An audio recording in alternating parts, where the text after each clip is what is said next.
I'm Kim. I'm a co-founder. I will try to keep my face pointed towards this. I am a co-founder at a company formerly known as Voxeter. We're very small. We're much smaller than all the guys that have gone before us. We're a few people out of games that left to sort of pursue our dream. Naming a tech startup can be hard, as many of you know, I'm sure. But it's important, right? It's how people know you. And you've got to have something to tell them when they ask you what you're doing, right? So how hard it is depends on what kind of business you are. B2B, this is actually my old company that I'm promoting. 5 syllables, it doesn't matter. What we were selling was our products, not our company, right? Whereas YouTube, obviously, 2 syllables, very short, very sticky. How often are people going to need to pronounce your company, right? Twitch, 1 syllable, it's a verb, it works. We actually found ourselves in the epicenter of all the hard stuff because this was one of our early taglines. Whoa, geez, what the?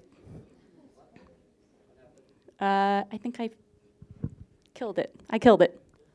I'm sorry. But like in a total good way. You killed it. Yeah, I killed it. Yeah. Everyone clap. No. Clap, please. I'm Jeb Bush now. Okay. Good. Yeah, that's about right. Thank you so much. Okay. So yeah, we were in the dead center of all the hard stuff. The first spoken word social network, right? Like that needs to be a verb. It needs to be short. It needs to be sticky, right? So of course, the first thing you do is you need a URL. In our case, if you can find a short sticky.com that at all evokes talking or spoken word, I will give you a medal. They do not exist. And we also didn't have 40 grand to hire a branding company, right? So we went through a bunch of .coms. We went through a bunch of, like .co, that's fine. People are okay with that now. .io, that's also fine. We're spoken word, so we were looking at .fms, right? That works. Next thing is obviously trademark. It's very important. A lot of people would be like, trademark is much more important than URL. But there are far fewer trademark squatters than there are domain squatters, right? So URL first, trademark second, like that day. If you can't get it, that's a problem. And then obviously social media. If someone has your social media already, that's bad. If someone has your social media 1 letter off and it's like a porn company, also bad, right? You want to make sure that people can get to you and find you without landing on, Pornhub. So, all that said, this was our first kick at the can. Okay, this is what we started with when people started asking us what we were doing. And, Voxeter, Latin, it works pretty much, and it's a .com, that's nice. But at least when I say it, people tend to hear Foxeter, which is bad. And we autocorrect to vomiter, also bad. But, you got your name, you can power through it, you can figure it out, just stick with it, right? The thing that actually put the nail in the coffin was the nice people here in town at Voxter, who I still haven't met in person, by the way, sent us an email and were like, hey, this could end up being a problem. And I was like, okay, fair enough. You guys are really nice and we haven't really done anything with this name at this point. This is fine. We'll just look for a new one. Cool. Okay. So, rebranding needs to be a safe space. Vespertone? What the? That's not a name. You can't be named that. But like you're gonna say a thousand things, and 999 of them are gonna be bad, right? And it's just gotta be okay. Sound bright, tone launch, tone fleck. My programmer didn't like that very much. All right. So this was try number 2, and this one actually only lasted a couple of weeks. We never really did anything with it. And there's a couple of problems with this, obviously. If you can tell me how to turn a swing set into a 32 by 32 icon, I am very interested in that conversation. Again, doesn't exist, okay? And also, rookie mistake. So we got the URL, all fine, trademark seems fine.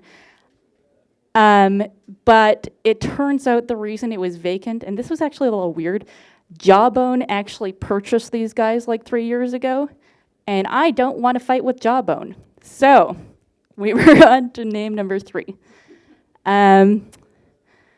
Once you've named your product, don't rename it. That's what you should do. But if you're small like us and you can, sometimes you have to, right? So this is a hard problem. How do you tackle it? You lampshade it, like I am doing right now. I am Kim Hansen. I'm a co-founder at Signal FM. We are Twitch for Podcast, a place for you to have and share your conversations. Thank you so much.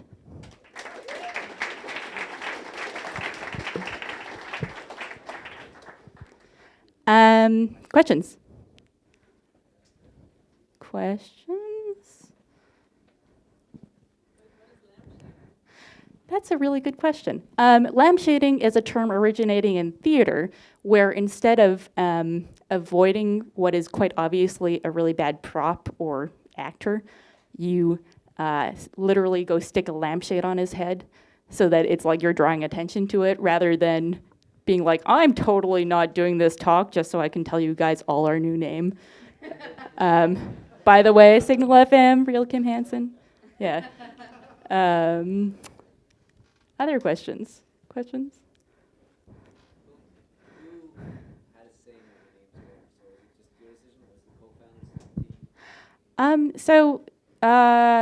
Yeah, who had to say in what our name was? We're 6 people right now.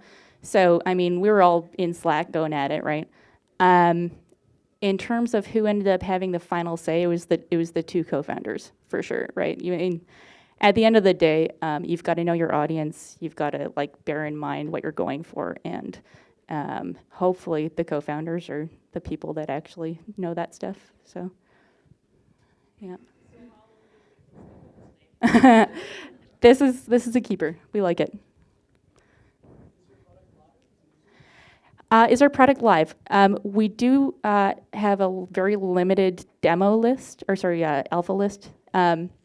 We are doing demos for people. We are getting people into the product. The high level is live conversation to the web, subscribable, and transcribed with IBM Watson. So it's quite we want to make sure that it's real solid before we get it out there. But if anyone is interested in being on the alpha list, please come see me. I've got cards. So that's a good question. What is our business model? Podcast is interesting in the sense that listeners tend to be extremely loyal, 80 million worldwide, and the industry at this point we estimate is worth $100 million. So if you go back to Twitch, also a very loyal audience. Their business model is, hey, content creators, I'm going to give you $5 a month to continue creating your good content, and I'll get some swag out of it, basically, right? Twitch takes half, the content creator takes half, everyone's happy. So we apply that same model. Yep. Last question. Last question.